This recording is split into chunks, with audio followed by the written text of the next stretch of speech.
आज की कहानी है बिल्ली के गले में घंटी। एक बहुत बड़े घर में सैकड़ों चूहे रहते थे। वो अपना पेट भरने के लिए पूरे घर में टहलते थे। सभी चूहे हंसी खुशी अपना पेट भर लिया करते थे। उनकी जिंदगी बड़े आराम से कट रही थी। अचानक एक दिन उस घर में शिकार करने के लिए कहीं से एक बिल्ली आ गई। बिल्ली को देखते ही सारे चूहे तेजी से अपने अपने बिल में छिप गए। उसने देखा कि उस घर में तो बहुत सारे चूहे हैं। उसने यहीं रहने का मन बना लिया। अब बिल्ली उसी घर में रहने लगी। जब भी उसे भूख लगती तो बिल्ली अंधेरे में जाकर छिप जाती थी। जब चूहे बाहर निकलते तो बिल्ली उन पर झपटा मारकर खा जाती थी। ऐसा रोज होने लगा। धीरे धीरे चूहों की संख्या कम होने लगी थी। अब चूहों में दहशत फैल गई थी। इस समस्या का हल निकालने के लिए चूहों ने एक सभा बुलाई। सभा में सभी चूहे मौजूद थे। सभी ने कई सुझाव दिए ताकि बिल्ली के आतंक को रोका जा सके और उसका शिकार बनने से चूहे बचे रहे।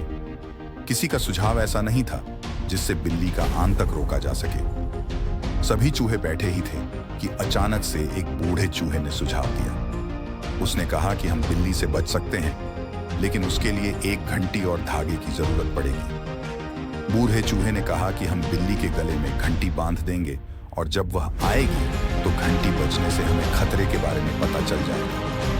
खतरा जानने के बाद हम लोग भागकर अपनी बिल में छिप जाएंगे। इससे हम लोग बिल्ली का शिकार बनने से बचे रह सकते हैं। सभी चूहे खुशी से झूमने लगे। सबने नाचना शुरू कर दिया और खुश होने लगे कि अब तो वह बिल्ली के खतरे से बचे रहेंगे। सभी चूहे खुशियां मना ही रहे थे कि अचानक से एक अनुभवी चूहा उठ खड़ा हुआ। उसने सभी चूहों को जोर से डांट लगाई और कहा कि चुप रहो, तुम सब मूर्ख हैं।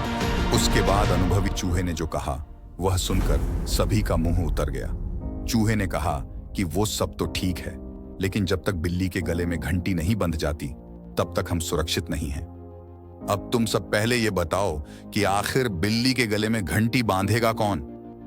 सभी चूहे एक दूसरे की तरफ देखने लगे। सभा में सन्नाटा छा गया था।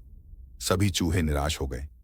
इसी बीच बिल्ले के आने की आहट पाते ही सभी चूहे भागकर अपने अपने बिल में जाकर छिप गए। इस कहानी से हमें यह सीख मिलती है कि सिर्फ योजना बना लेने भर से ही आप कामयाब नहीं हो जाते।